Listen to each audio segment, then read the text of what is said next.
melt. This is Harry J. Anslinger, Commissioner of the Federal Bureau of Narcotics. The Treasury Department intends to pursue a relentless warfare against the despicable, dope-peddling vulture who preys on the weakness of his fellow man.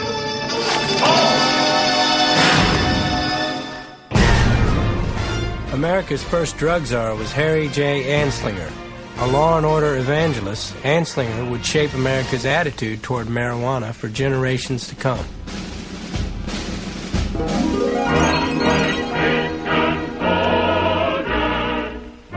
Like many Americans, Anslinger was a prohibitionist. These morally correct citizens sincerely felt that progress could only be achieved by controlling the depraved impulses of the masses. Swordfish.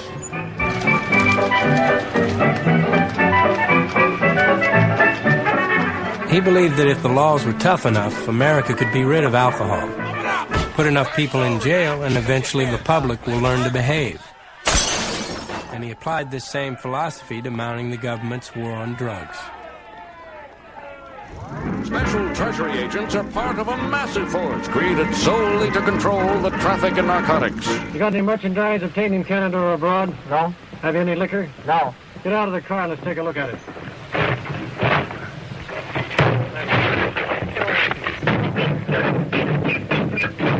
Come on. Move over, J. Edgar Hoover. Here come the agents of the Federal Bureau of Narcotics. Like J. Edgar Hoover, Anslinger posed for the cameras, creating the impression he was smashing one major dope ring after another. But he found out pretty quickly that policing 48 states on a depression-strapped budget was impossible.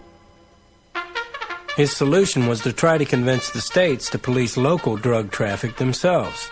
Campaigning tirelessly, he lobbied each state to sign a joint agreement to commit state resources to fighting drugs. But only 9 states signed on. The other 39 viewed it as federal interference in their affairs. It was a major defeat for the young drug commissioner, but he wasn't the type to give up.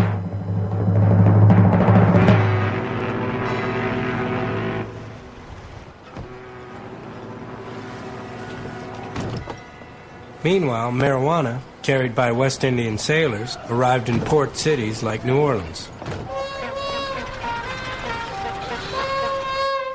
Known as muggles, tea, or reefer, it was popular with the jazz crowd because it made music sound so good. From here, musicians carried it up the Mississippi to urban centers in the north.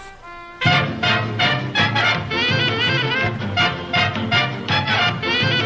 you ever met that funny reefer man? Have you ever met that funny reefer man? If he says he swam to China, wants to sell you South Carolina, then you know you're talking to that reefer man. Have you ever met that funny reefer man? Oh, that funny, funny, funny reefer man. If he trades you dimes for nickels, he says watermelons are pickles. You know you talking to that reefer man. Or have you ever met that funny reefer man? Oh, that funny, funny, funny reefer man. He smokes a reefer, he gets high, then he flies to the sky. That funny, funny, funny reefer man.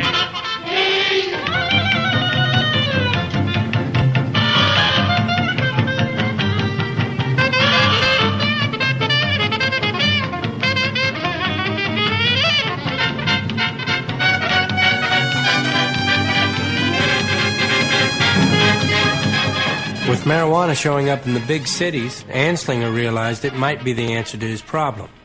If he could persuade white America that marijuana was a deadly menace, frightened voters might push their state legislators to sign on to his Uniform Narcotics Act. Are you high? What are you talking about? This is the full melt. The Full Melt Show. A marijuana discussion about news, culture, politics, and lifestyle. FullMelt.com. Toll free. 844-420-TALK. 844-420-TALK.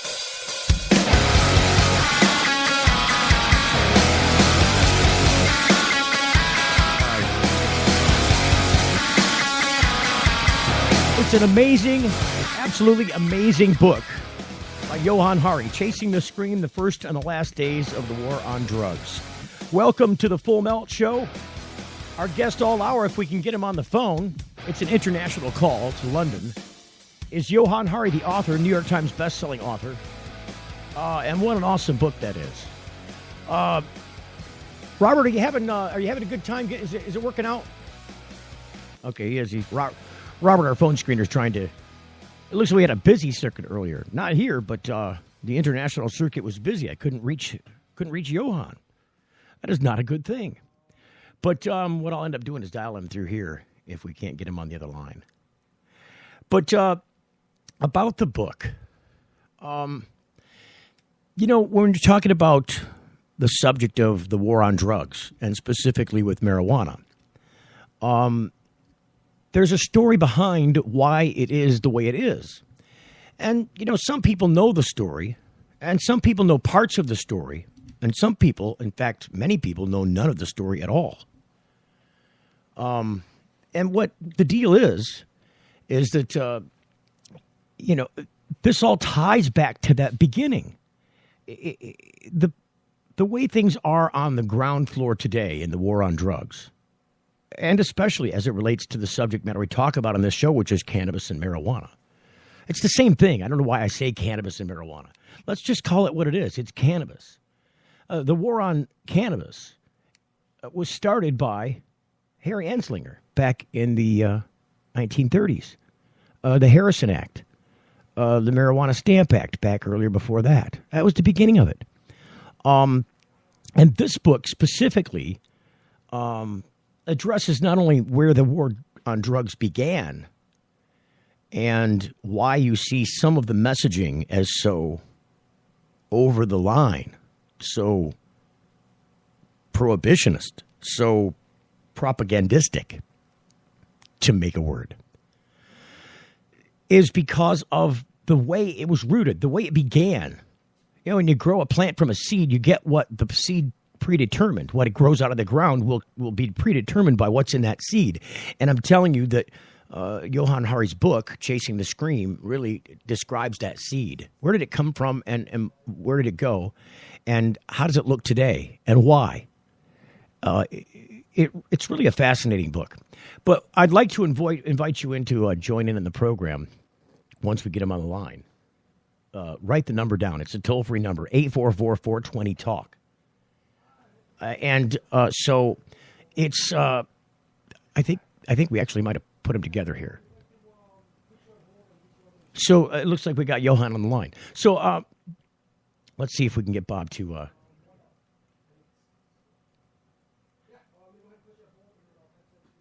So you got him on the line there, Robert? That's okay. You can't put him on hold there. I'm gonna grab the line here, and then you're gonna have to switch the handset out of the other thing there. Yohann Hari, live from London. Are you there? Yeah, good to be with you. Thanks for having me. I'm so glad that we got you on the line, because when we first tried to call you before the show started, we were getting an international busy signal, which I've never dealt with before. So. Oh, right. Sorry about that. Yeah, I was wondering why there wasn't a call coming through. I thought I might have got the time difference wrong, so I'm glad it worked out. So thank you so much for taking the time out of your schedule to come on and be a guest on the program today. No, thank you. It's my pleasure. Now, I was just, unfortunately, you didn't get to hear the intro to the program, but I played a little piece about Harry Anslinger. And kind of gave a little bit of background about Harry Anslinger. It's just kind of a documentary piece.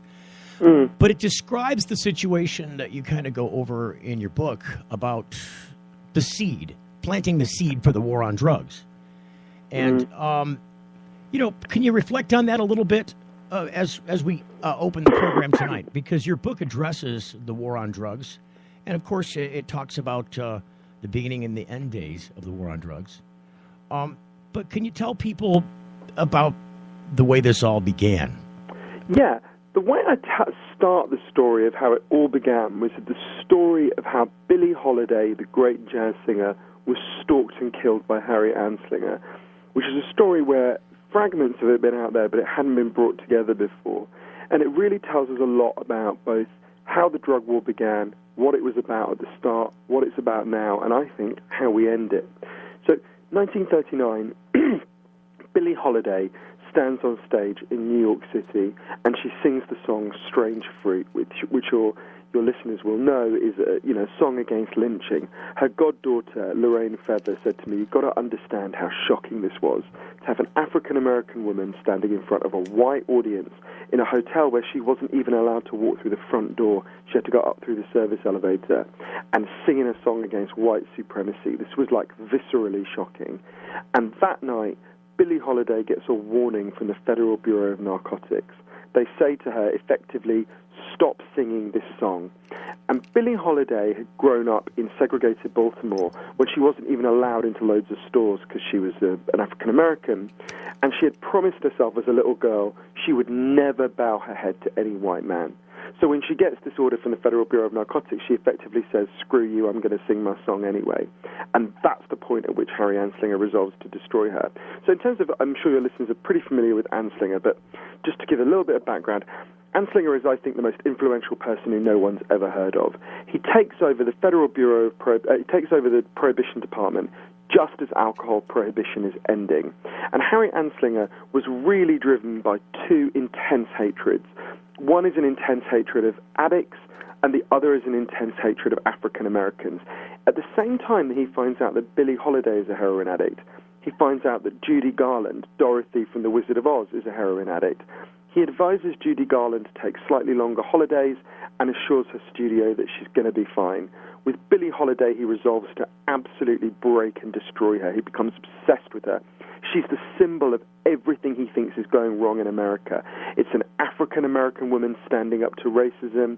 It's he thought jazz was like a kind of mad, disordered chaos. There's this really funny stuff I found in his archives where his agents write him things like, they quote these jazz songs like, when he gets to motion, he thinks he can walk across the ocean. And he writes very solemnly, when they use marijuana, they really do believe that. But he hated employing African Americans, but you couldn't really send a white guy to stalk Billie Holiday in Harlem. It'd be kind of conspicuous. So he employs an African American called Jimmy Fletcher, and Jimmy Fletcher follows Billie Holiday around for 2 years, and he notes everything about her, and he gets to know her pretty well. And Billie Holiday was so amazing, Jimmy Fletcher fell in love with her. And his whole life he felt ashamed of what he did. He busts on Anslinger's orders. Listen, Yohann, we're coming up on a break. So if you'll just bear with me. I know we just established this. Bear with me. We'll come back after the break and pick up on the story with Harry Anslinger and Billie Holiday right after the break on The Full Melt Show. Stand by. You're getting The Full Melt. Got something to hide? Canalock offers discreet and effective storage solutions that destroy odor, so nobody knows. Canalock is a patented charcoal-activated bag that discreetly stores your marijuana. Canalock is made from the same material as military chemical warfare suits. Get yours at Canalock.com. Visit Canalock.com to learn more about no-smell technology. Well, this formula is specifically to grow cannabis. That's Ray Kogo for Kogo's Original Cannabis Formula Nutrients. Now, everybody knows that large buds and tight buds come from genetics, and then the amount of light you use. The other part is having the correct nutrients that the plant's going to use. Mine specifically to grow cannabis, so it's going to get everything that it needs. Ray knows what you may not. Those nutrient companies you can get in most grow shops are not cannabis specific. That means they take the stuff out of the bloom that your plant needs in bloom. You can get Kogo's Original Cannabis Formula Nutrients too. It's just 2 1-gallon jugs that make over 600 gallons of nutrients, all for less than $100. See the difference for yourself. More trichomes, bigger buds, faster growth, and for less money. Go to CANNABISformula.com or call Ray direct at 517-375-8998. That's 517-375-8998. Kogo's Original Cannabis Formula Nutrients. Does your dog or cat suffer with joint disorders, arthritis, anxiety, cancer, chronic pain, or other ailments? Hemp or cannabis-based medicinal products are now legal. Why should your pets go without the same options that we have available? Try Sativus, a daily hemp oil with CBD. Sativus is quality inspected and made in the USA. Easy-to-use drops are applied directly to your pet's food. For your pet's wellness, try Sativus drops. Ask for Succubus at your local pet store or learn more at petpain.com. You know, it's not easy out there, but it can be easier. And when it comes to medical marijuana in Michigan and chronic pain management, Dr. Bob Townsend, renowned for his patient advocacy and deep understanding of how patients and medical marijuana certifications fit together, makes it his hallmark to educate and provide the best holistic treatment for your condition. His knowledgeable staff makes you feel warm and welcome, and Dr. Bob makes you feel well. With locations across the state in Cadillac and Gaylord, Kalamazoo, Marquette, Mount Pleasant, Muskegon, Saginaw, Traverse City, you can't beat the convenience and feeling you get knowing you have someone on your side that cares. Denali Healthcare is on the web at denalihealthcaremi.com. Get answers to your holistic health questions or schedule an appointment now by calling 989-339-4464. Chronic pain management and holistic health answers is what they do. It's all they do. DenaliHealthcareMI.com. Get your certification and peace of mind now by making an appointment with Dr. Bob Townsend at 989-339-4464. In this cold weather, I suffer many aches and pains, which keep me from doing the things I enjoy, like playing the piano, crafting, and spending time with my grandchildren. Toledo Hemp Center, 1419 Sylvania Avenue, has shown me there is an alternative to pharmaceutical drugs. I use CBD, cannabidiol-infused hemp lotions, oral sprays, and topical oils. Thank you, Toledo Hemp Center, for helping me restore and maintain my health with no side effects and no high. Find out more at ToledoHempCenter.com. It's the Full Melt Radio Show. Southern trees bear strange fruit, blood on the leaves and blood at the root. So what you're hearing here in the background is Billie Holiday singing Strange Fruit. Our guest all hour is Yohann Hari, author of Chasing the Scream. It's currently a New York Times bestseller. Yohann, I interrupted your story before, but real quick, can you give us a heads up about, the book? Yeah, it's really moving hearing that. Should I just finish the story about what Anslinger did to Billie Holiday? Yes, please do. Yeah. So she's put on trial because Anslinger ordered the stalking of her. She said about the trial, it was called the United States versus Billie Holiday, and that's how it felt. And she's sent to prison. She doesn't sing a word in prison. When she gets out, this is, I think, the cruelest part of the story. You needed a license to perform anywhere where alcohol was sold, and they refused her the license. So her friend Yolanda Bavan said to me, what is the cruelest thing you can do to a person is to take away the thing they love. And they take singing away from Billie Holiday. And of course she relapses. And she ends up going into quite deep alcohol and heroin addiction. And when she eventually collapses in New York City, she's taken to hospital. And she's convinced that Anslinger isn't finished with her. She says to one of her friends, they're going to kill me in there. Don't let them. They're going to kill me. And she's taken into the hospital. She's diagnosed with liver cancer. Anslinger's men arrest her on her deathbed. I spoke to the last surviving person who had been in that room. They handcuff her to her deathbed. They don't let any of her friends in to see her. They take away her candies and her record player. One of her friends manages to insist that she's given methadone because she obviously had gone into heroin withdrawal. And they do give her methadone, and one of the doctors gives her methadone, and she started to recover. And then 10 days later, Anslinger's men have the methadone cut off, and she dies. One of her friends told the BBC that she looked like she had been violently wrenched from life. And I think there's loads of things we can see about what really motivated the drug war, and what drives the drug war now to some degree, which is, when you have a law that is broken by a very broad range of the population, obviously you can't arrest half of the population of the United States, which is what you'd have to do to enforce it. You inevitably enforce it against unpopular minorities, people who are easiest to attack and who are least in a position to fight back. But also, really it's striking when you look at this stuff from the early drug war. I would have thought, if you'd said to me at the start of the journey of doing this book and all the places I went and all the people I met, why were drugs banned? I would have guessed that it was for the reasons that we would get if you asked a random person on the street, why are drugs banned? You don't want kids to use them, you don't want people to become addicted. that stuff barely comes up when you look through. I went through Anslinger's files and looked through all the early debates. Overwhelmingly, the drug war is founded in this race panic where there's a belief that a crazy belief that African Americans and Chinese Americans are using drugs, forgetting their place, and attacking white people. It's really worth knowing about Anslinger. He was regarded as a crazy racist by the crazy racists at the time. Like, he was regarded as, he used the N-word so often in official police memos that even in the 1930s, his own senator said he should have to stand down because he was so extreme. And it's really shocking when you read it, his officers saying about Billie Holiday were going to kick that N-word down the stairs. The use of the N-word so often, way beyond what was normal even in kind of racist white circles. So there's a real, it was really driven by race.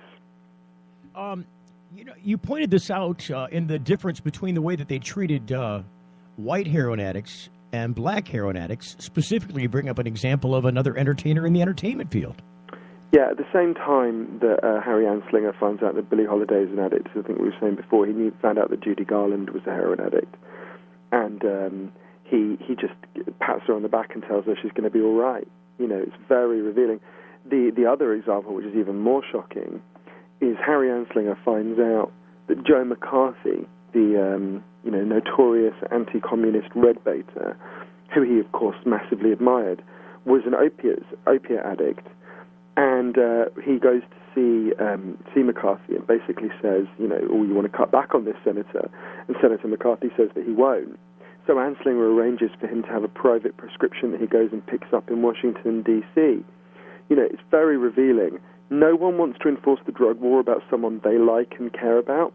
I've yet to find any evidence of any politicians whose kids become addicts who phone the police and have them taken away. That just doesn't happen.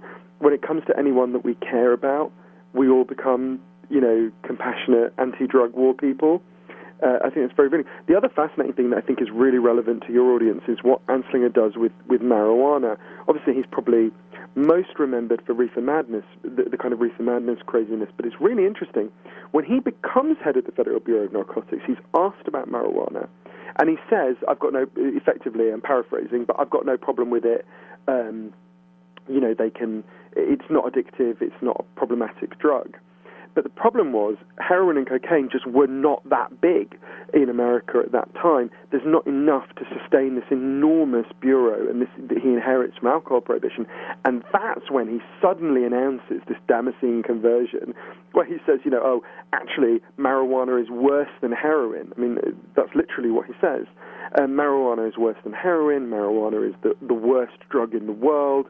These quotes that just seem, almost comical now, where he says, if Frankenstein's monster bumped into marijuana on the stairs, it would drop dead of fright, that kind of thing. And he really latches onto one particular case, which I think is fascinating, of a boy called Victor LaCarta, who was a young man in his early 20s in Florida, who hacked his family to death with an axe. And Anslinger, with the help of the kind of Fox News of its day, Hearst newspapers, announces that this is what will happen if you use marijuana. You will hack your family to death with an axe.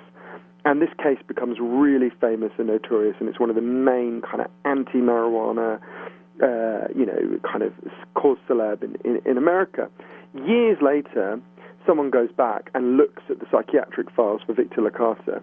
There's not even any evidence that he used marijuana. This was a boy with a congenital insanity in his family. His family had actually been told not long before it happened that he needed to be put away in a sanitarium to be cared for, and they had refused and kept him at home. So this whole birth of the drug war, and particularly the birth of the war on marijuana, is founded on a hoax, and it's very revealing going through Anslinger's archives.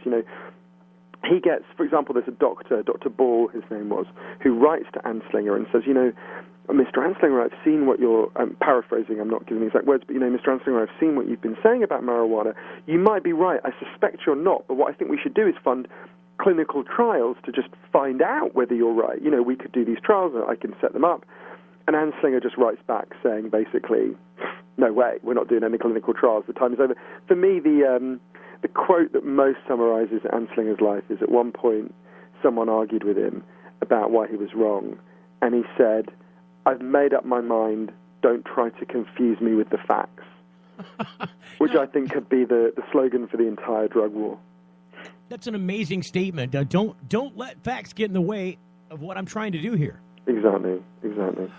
It must have been a fascinating thing to have access to Anslinger's records and to thumb through them. Did that take you back in time when you were prepping for this book? Oh, it's super interesting. I mean, it was just fascinating to discover these stories and the scale of Anslinger's influence. And you flick through it, and one day you find a letter from President Kennedy, and the next day you find a letter from... I mean, it's just riveting. Some of the most heartbreaking stuff in his archives is ordinary people writing to him, saying, sometimes from he built this horrific so-called treatment center in Lexington in Kentucky, or people, and just people who've been imprisoned writing to him saying, I'm sure if you understood what this was like, you wouldn't be in favor of this. It's very disturbing. One of the most disturbing stories around Anslinger, and I tell this story in the book as well, is of a doctor called Henry Smith Williams, who was a doctor in California who treated drug addicts both when drugs were legal and then when drugs were banned. And he became really Anslinger's nemesis, and Anslinger, like with Billie Holiday, destroys this man. This man, it's very interesting. There was a deliberately written loophole in the drug laws when drugs were first banned in 1914, which said, none of this applies to addicts. We're banning drugs for everyone else, but addicts should be able to go to their doctor and get them. And that continued until Anslinger. So basically, there were loads of places where doctors just prescribed heroin, and basically, quite often, they would prescribe it to anyone who asked for it, because they thought, well, it's better if they get it from me than from, some criminal gangster who's going to sell a contaminated product. This goes on for quite a long time. Anslinger shuts it down, and he shuts it, and it's really important to understand that drug war was massively resisted in the United States when it was introduced. 17,000 doctors challenged this so much that they have to be arrested. The mayor of Los Angeles, popularly elected mayor of Los Angeles, stands in front of a heroin prescribing clinic and says effectively, you will not shut this down. This does a good job for the people of Los Angeles. So there's a really big conflict over this. And it was really interesting.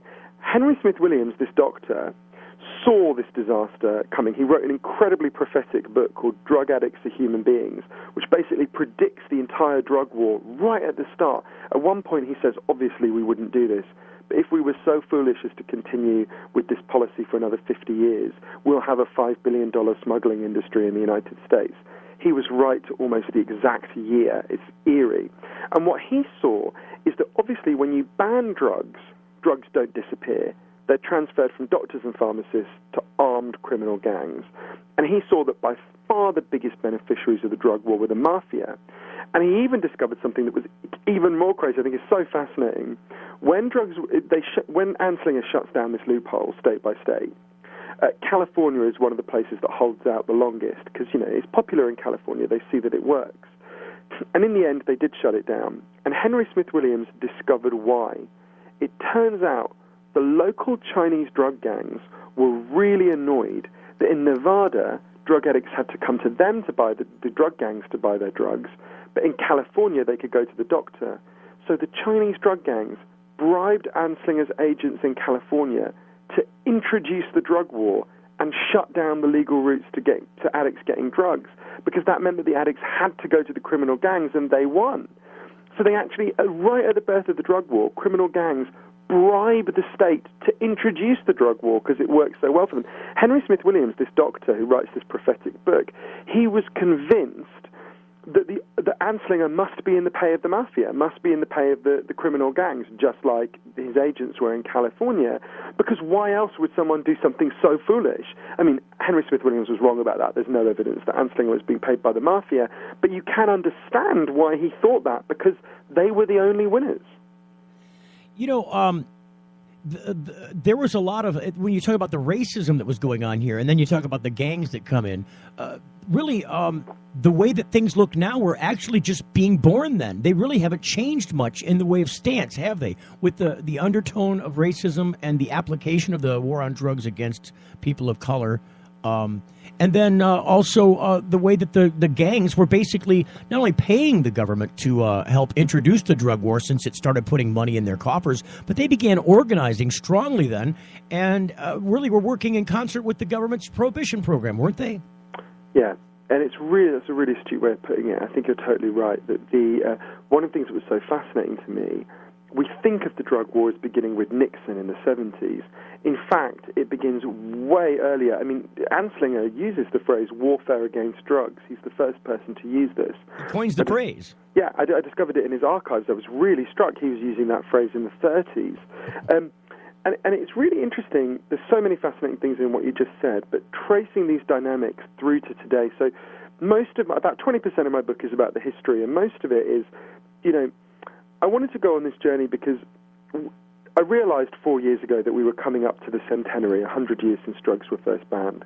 And I thought of myself as someone who knew quite a lot about this subject. One of my earliest memories is of trying to wake up one of my relatives and not being able to. And as I got older, realizing we had drug addiction in my family. And I'd written quite a lot about this subject. And I just kind of realized that there were loads of really basic questions I just didn't know the answer to. Like, why did the drug war begin? Why do we continue with it, even though so many people can see it doesn't work? What are the alternatives like in practice? And what really causes drug addiction?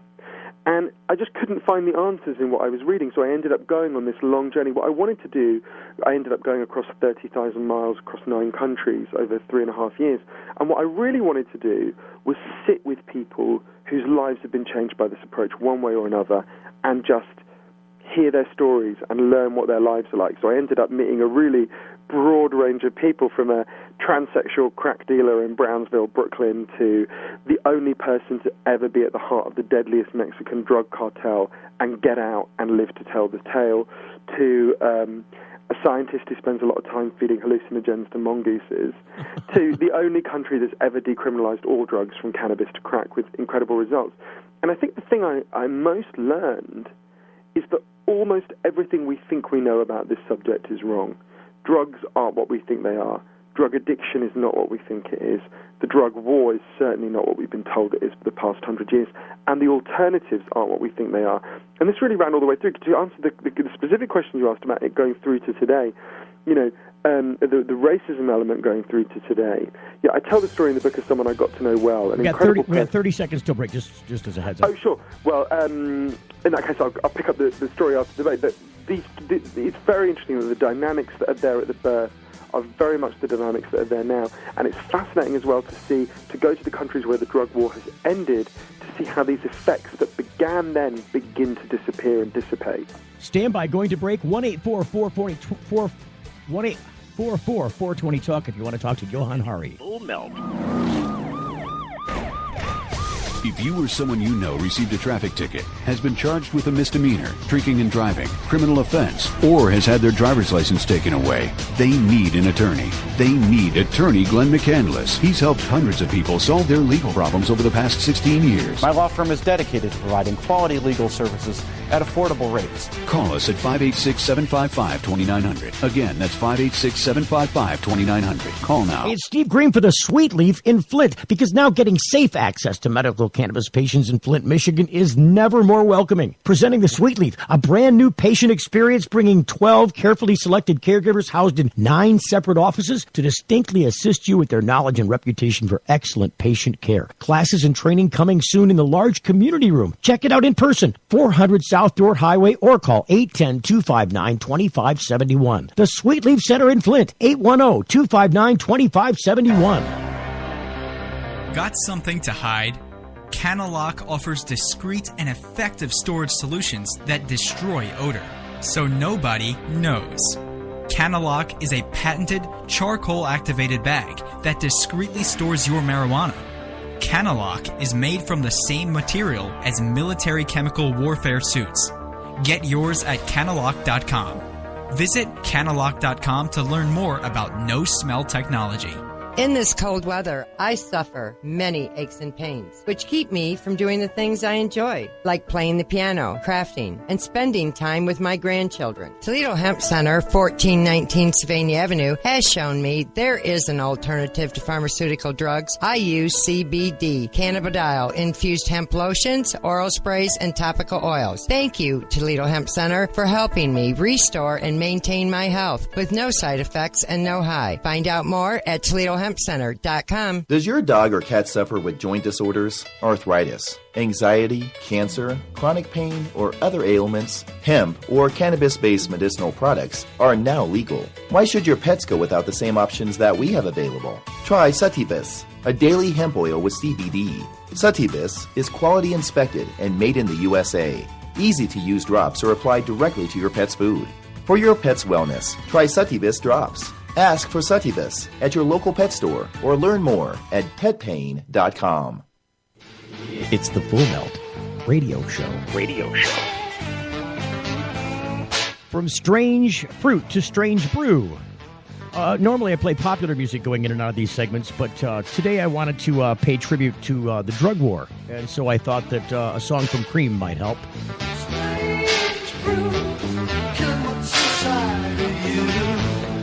Our guest all hour is Yohann Hari, best-selling author of Chasing the Scream, the first and the last days of the war on drugs. Yohann, fast forward to 1975. Harry Anslinger dies. Didn't he die a broken and lonely man? Well, I think even more revealingly, he died using the drugs that he had banned. He developed angina and he started taking opiates. And I think it's incredibly revealing that Harry Anslinger became both a drug dealer and a drug user. He arranges for Joe McCarthy to be given a prescription of heroin, or opiates rather, and he uses opiates himself. And I kind of wonder, the first time he injects himself with opiates, did Harry Anslinger think about all the people whose lives he ruined for doing the same thing? Did he think about Billie Holiday? Did he think about Henry Smith Williams, that doctor we were talking about, who he destroyed for prescribing those drugs and had the police harass and break? Did he think about all that? I don't know. I wonder. Based on your book, Yohann, it seems to me that you and Harry Anslinger have a common bond, and that's that your life was shaped early on by an impression caused by drugs. Is this true? Well, that's interesting. I hadn't thought of it that way. Anslinger, when he grew up in a place called Altoona in Pennsylvania, and when he tiny hilly country out there. Been to Altoona. And he. When he was a little boy, well, not that little, when I think he was 10 or 11, he had a farmer who lived near him, a farmhouse near him, and one day he went to see this farmer, and the farmer's wife was screaming, and little Harry Anslinger didn't understand it, and the farmer said, this is before drugs were banned, the farmer said, go to the pharmacy and pick something up, right? And so Harry Anslinger goes there as quick as he can. He takes the horse and cart. He goes as fast as he can, and he collects this thing, and he brings it back. And the farmer takes it, and there were opiates, and he gives them to his wife, and the wife calms down. And Anslinger traced his hatred of drugs to that moment, and he resolved to wipe these drugs from the face of the earth. The title of my book, Chasing the Scream, comes from that moment, because I think one of the many tragedies of Harry Anslinger is he believed he was eradicating those screams from the face of the earth. In fact, he was causing a lot more screams and making things a lot worse. But he genuinely believed that he was, eradicating these things from the face of the earth. I brought that up because I happened to see a very recent image, and this was prior to my discussion with you coming on the program, of Harry Anslinger's grave. Somebody went out to his gravesite, and I'm not sure where it is. I'm sure it's on the East Coast. You probably didn't have an opportunity during your travels in the background of this book to actually see his gravesite. Am I assuming correct? I didn't. How fascinating. So I saw a picture of his tombstone, and it was posted on Facebook. And it was by people who were massively angry at Harry Anslinger. And they were desecrating his grave with defecation. Oh, wow. I'm not in favor of that. No, I'm not saying that's... no, I thought he went suggesting that I go and have a dump on his grave. But It was an awful thing, but it shows you the hatred that people have towards this man for the impact that he had and the legacy he leaves behind after he's gone. Yeah, he was a massively, massively influential person. I would say about him, though, a couple of things. One is, I'm not a believer in the great man theory of history. The way I would think of Harry Anslinger is he was like a great surfer, but he needed a great wave. And ultimately, Anslinger could only do what he did because of the way American society was. He was a genius at conducting people's fears and getting them to run through his department. But ultimately, if there hadn't been very deep racism and all sorts of authoritarian impulses, he couldn't have done that. So I think that's an important thing to bear in mind. It's tempting to kind of concentrate it in one person and project it all out there. But actually, I think it's while he was an extremely influential person, he was also existed in a much wider context. The other thing I would say about Harry Anslinger, and there's one admirable thing about Harry Anslinger, though it became very ironic. This is hard for us to get our heads around now, but when Anslinger was one of the first American public officials to say that the mafia was real. At the time, in the 30s and 40s, really up till the early 60s, it was regarded as a mad conspiracy theory, the way that we would regard like a Bertha or a Truther now, right? It was regarded as a kind of wacky, ludicrous theory. But Anslinger, it turned out, was right. I mean, he asserted the reality of the mafia right from the start. He said that it wasn't a conspiracy theory, it was something that really existed, and he was totally right. And the great tragedy of Anslinger, I think, is partly, so he assumed that everything would work out like that. Basically, with the mafia, he followed his hunch, insisted on it against everyone else's insistence, and turned out to be right. His hunch was vindicated. So I think he kind of thought, well, he had this hunch about marijuana, he had this hunch about all sorts of other things. What if I just stick to my hunch and just disregard all these doubters? Sooner or later, I'll be vindicated. The real tragedy of Anslinger's take on the mafia, though, is he genuinely believed he was breaking the mafia. Actually, he was the biggest friend they ever had, right? Because he transfers this whole massive industry to their control. It's what keeps them alive. I suppose anecdotally, I think that a clock is right twice a day. Yeah, that's true. So, fast forwarding on to the 60s, and we talked in the book about the real reason behind addiction and what addiction means. Can you speak to that a minute? Sure.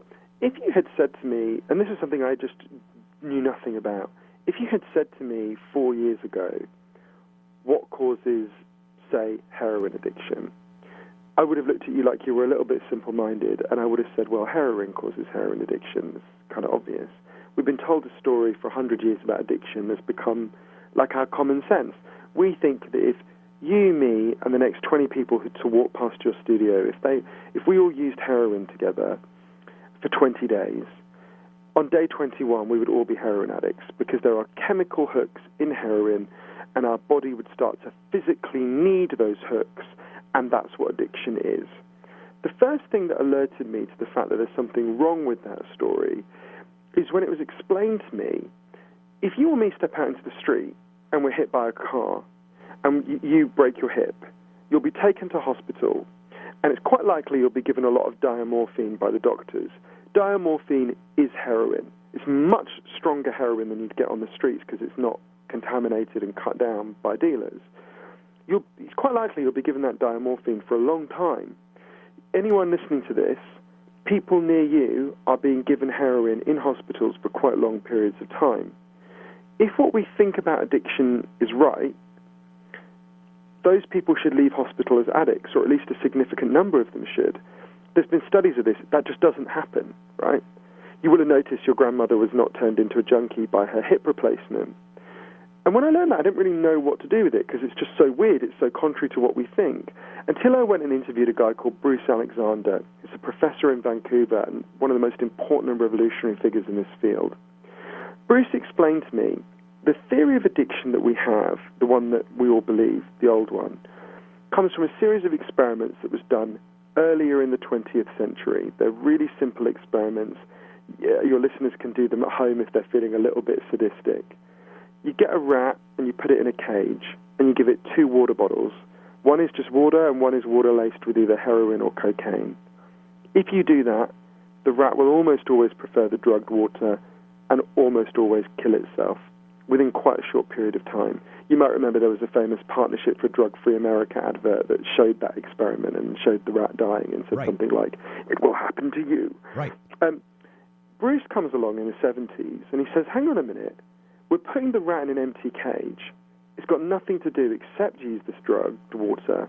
Let's do this differently. So Bruce built Rat Park. Rat Park is like heaven for rats. Anything a rat could want, it's got in Rat Park. It's got cheese, it's got coloured balls, it's got nice tunnels, it's got loads of friends, it can have loads of sex, and it's got both the water bottles, the drugged water and the normal water. And of course the rats try both because they don't know what's in them. But here's the fascinating thing. In Rat Park, they don't like the drugged water. They hardly ever use it. None of them ever use it in a way that looks compulsive. None of them ever overdose. Now, there's a really interesting human example of this that I can tell you about in a second, but what Bruce says is this shows us that both the right-wing and the left-wing theories of addiction are wrong.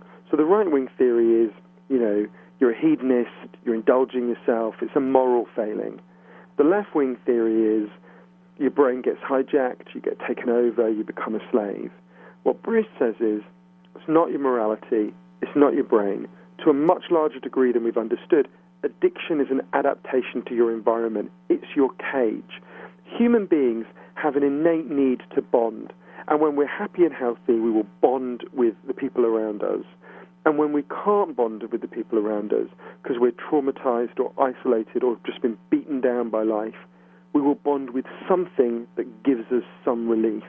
Now, that might be gambling, that might be pornography, that might be cocaine, but you will bond with something that gives you some sense of relief. Now, that helps us to explain why the vast majority of us can use drugs and not develop a problem, why the vast majority of marijuana users, the vast majority of cocaine users, the vast majority of users of virtually every drug don't become addicts. Because most of it, the same way you go into a bar, most of the people there are not going to be alcoholics. Because, most of us have a happy and bonded relationship where we won't get a misfire. Say, we're going to... We got to head to break. Hang on for 1 second, Yohann. We'll come back with Yohann Hari. He's the author of Chasing the Scream, the first and last days of the war on drugs. It's the Full Melt Show. You're getting the Full Melt. Got something to hide? Canalock offers discreet and effective storage solutions that destroy odor, so nobody knows. Canalock is a patented charcoal-activated bag that discreetly stores your marijuana. Canalock is made from the same material as military chemical warfare suits. Get yours at Canalock.com. Visit Canalock.com to learn more about no-smell technology. Hey, it's Steve Green for the Sweet Leaf in Flint, because now getting safe access to medical cannabis patients in Flint, Michigan is never more welcoming. Presenting the Sweet Leaf, a brand new patient experience bringing 12 carefully selected caregivers housed in 9 separate offices to distinctly assist you with their knowledge and reputation for excellent patient care. Classes and training coming soon in the large community room. Check it out in person, 400 South Dorr Highway, or call 810-259-2571. The Sweet Leaf Center in Flint, 810-259-2571. People believe lots of things. A recent study showed that 1 in 5 thought the sun revolved around the earth. 50% believe they can sense someone staring at the back of their head. Some fake beliefs can make you laugh, but others are dangerous. Like the misconception recently dispelled by the American Medical Association that marijuana has no medicinal value, which caused police departments over the past century to arrest millions. So, will cops change their minds now that medical marijuana is legalized? Just because you confront a misconception with facts, don't think that people will automatically see the light. When the issue is our perceived safety, facts and logic often do not apply. It goes beyond the simple resistance to admitting you are wrong. It has to do with how ideas take root in our brains. When we first hear something, it gets processed in an area deep in our brain called the hippocampus. But as we think about it and remember it, it gets more deeply written into our cerebral cortex. Rewriting those deep beliefs is especially hard. When false beliefs face new information, it turns out the truth doesn't always set people free. You know, it's not easy out there, but it can be easier. And when it comes to medical marijuana in Michigan and chronic pain management, Dr. Bob Townsend, renowned for his patient advocacy and deep understanding of how patients and medical marijuana certifications fit together, makes it his hallmark to educate and provide the best holistic treatment for your condition. Now, his knowledgeable staff makes you feel warm and welcome, and Dr. Bob makes you feel well. With locations across the state in Cadillac and Gaylord, Kalamazoo, Marquette, Mount Pleasant, Muskegon, Saginaw, Traverse City, you can't beat the convenience and feeling you get knowing you have someone on your side that cares. Denali Healthcare is on the web at denalihealthcaremi.com.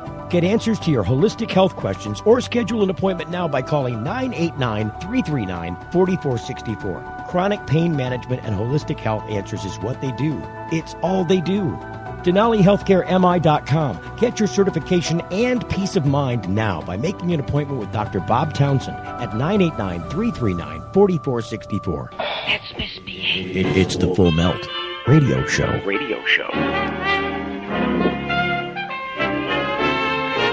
It started a long time ago. It was seeded in racism and run by a man who ended up becoming the world's first drug czar. Am I saying that correctly? Would you agree with me on that, Yohann Hari? Yeah, I mean, he was the head of the Federal Bureau of Narcotics, the second head. Yeah, I think that's a fair way of characterizing him. I mean, it's not literally the term they would have used, but it's pretty much right. When we went to break, you were wrapping up the idea of what causes addiction. You were telling the rat story. You want to finish up that thought? Well, there's a good human example of this, right? At the same time as Rat Park, there was an experiment going on called the Vietnam War, right? In Vietnam, 20% of American troops were using heroin regularly in quite big quantities. And if you look at the stuff from the time, people are really worried. They thought, because they believed the old theory of addiction, they thought, oh my God, we're going to have hundreds of thousands of drug addicts on the streets of the United States. Actually, what happened? There were studies that followed the people home. They came home, and the overwhelming majority, 95%, just stopped. They didn't go to rehab. They didn't go to any treatment. They just stopped. Because if you're taken out of a hellish pestilential jungle where you don't want to be and you could die at any moment, and you go back to your nice life in Wichita, Kansas with your friends and your family, it's the equivalent of being taken out of that first cage and being put into Rat Park. You don't want to be out of it all the time. Anyone listening to this, you don't have to think about the drug laws. I've got in front of me a bottle of water that I'm drinking while we're speaking. I'm guessing you've got a drink in front of you. We could both be drinking vodka now, right? Perfectly legally, we could be drunk, right? You've probably got enough money in your bank account you could be drunk for the next month. I have, right? We could just be drunk. Yeah. We're not. Not because anyone's stopping us, but because we've got something we want to be present for in our lives. Right. We've got things we want to do.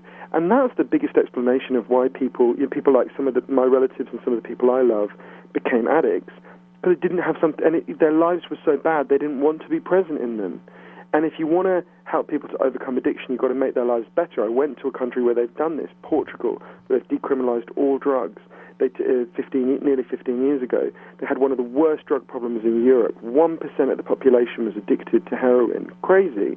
They set up a panel of scientists and doctors to figure out what would genuinely solve the problem. And the panel came back and said decriminalize all drugs, from cannabis to crack. But, and this is the crucial next step, take all the money we currently spend on arresting and harassing drug users and use it to help addicts reconnect with the society. So the biggest thing they did was just subsidize jobs. Say you used to be a mechanic. When you're ready, they'll go to a garage and they'll say, if you employ this guy as a mechanic, we'll pay his wages. We'll pay half his wages. The goal was to make sure that every addict in Portugal had something to wake up for in the morning. And the results are in. It's been nearly 15 years. Injecting drug use is down by 50%, 50%. Virtually nobody in Portugal wants to go back. Overdose is massively down. And ordinary drug users, the vast majority of drug users who don't have a problem with their drug, they just have liberty. The police don't go looking for you. It's not a crime, So what you have is compassion for addicts and help to turn their lives around, and liberty for the ordinary drug user, which is exactly how it should be. It's an answer to the problem. It seems like a good one, and it also seems like an alternate description of exactly what 12-step programs have been doing for a very long time. Reconnecting people with other people, putting together the pieces that fell apart that caused you to fall into addiction in the first place. I think that's really important, that the real value of NA and AA and that model, and I have a lot of support for it, and some disagreements with some of the more theological aspects of it. But I think you're exactly right. The amazing thing about it is it provides an alternative place where people can bond and connect that's not the environment of drug use. It gives you a way of getting out of that environment, and that is just incalculably valuable and saves people's lives. Look, we've only got about 4 minutes left in the show, and I want to talk about the, where you want to send people to get the book. Where's the best place to get the book? But I also wanted to, before we got out of here, to touch on this transsexual in New York, because that seemed to be a component of your book that was rather amazing, too. Can you touch on that just a bit before we talk about where to get the book? Chino Hardin was conceived when his mother, who was a crack addict, was raped by his dad, who was an NYPD officer. And his mother, Deborah, died in the first wave of the AIDS crisis because nothing was done to help addicts. In fact, it was a crime to hand out clean needles. And when Chino was 13, Chino became a crack dealer. And I got to know Chino really well over three and a half years. And Chino is one of the most wise and compassionate people I've ever met. And really, his story in the book tells you so much about how the drug trade works, the alternative. Chino's life has been ruined by the drug war in many ways. And Chino, when he got out of Rikers Island when he was in his early 20s, learned loads about the drug war, and just having been a senior member of the Crips, having seen his mother die through addiction, and just kind of learned, none of this was like the laws of nature. This was all the result of a political decision to start the drug war and to continue the drug war. And Chino became one of the most articulate opponents of the drug war anywhere. He leads these incredible campaigns in New York. And I really think my book, Chasing the Scream, is mainly told through the stories of individuals like Chino, like Billie Holiday, like the president of Uruguay, Jose Mujica, who was kept at the bottom of a well for more than 2 years, emerged to lead his country to be the first country to legalize marijuana since the 1930s. In his time as president, he lived in a shack. I went to the shack. It is no joke to say that, I can't think of a president of the United States that would keep their shoes in the place where President Mujica lived when he was president. So it's really what I hope people would get from the book is the feeling that they had met these amazing people that I met all over the world. That's what I pulled away from it. I felt a connection to some of the history, basically, that I had no other way to connect to before. So I had an appreciation for the way that you told the story in the book through the eyes of these people, because it personified the condition. Oh, I'm really thrilled that you said that. I think part of the drug war can only really continue because we've dehumanized so many of the people at its heart. And one of the things I really wanted to do was to rehumanize these people, for people to realize that the people who are being screwed over by the drug war are people just like us. And people can get the book at chasingthescream.com, Amazon, Barnes & Noble, any good bookstore, basically. But at chasingthescream.com, they can also listen to the interviews with loads of these people like Chino, President Mujica, hundreds of different people who I learned so much from about the book. Billie Holiday's friends talking about what Anslinger did to her. So chasingthescream.com is a place where they can really find out more resources about this. There's also a quiz to see how much you know about the drug war, and loads of other stuff there on that website. It's a fascinating book, Chasing the Scream, the first and the last days of the war on drugs. Yohann Hari, live from London. Thank you so much for taking time out of your day today to join us. Thank you so much for reading the book so carefully and for engaging with this issue. I massively appreciate it. Thank you. Again, thank you so much. Good luck in the future, and look, I'm looking forward to read some of your other books for sure. Thank you. I really appreciate that. Cheers. Say, listen, for just a couple minutes left in the program here, I wanted to remind you who's on tomorrow. Tomorrow we've got Mike Wiseman on the program. Mike's a comedian. So we're going to talk about the comedy of cannabis tomorrow on the Full Melt Show. Make sure you get a chance to like us at the top of the page, at the top of our page right there where you're listening to us on thefullmelt.com. If you're at Spreaker, go to thefullmelt.com and like us on Facebook, like us on Twitter, and please like us as well over there on the Spreaker webpage, because we can't get anywhere without the Spreaker. So it's been a fascinating time. I really had a great time during the program today. I hope you enjoyed the story that Yohann told, because it's fascinating, I think, to know where the history of things are and why people fight the fights that they do, both in their personal lives and also in fighting the war on drugs and trying to modify this issue for people across the country. So looking forward to Mike Wiseman tomorrow, and also to talk about what we got coming up next week. Don't forget also on the 21st, that's a Saturday, a live broadcast from the THC Expo's med site, Gage Green and the people at Motown Meds. So we have that going on for you there. Did I miss something here with the end? No, I see what's going on. Here it comes. Here it comes now, I think. Anytime music should be popping up. Hey, there it is. It's the end of the show. Thanks for joining us on thefullmelt.com. We'll see you tomorrow with Mike Wiseman.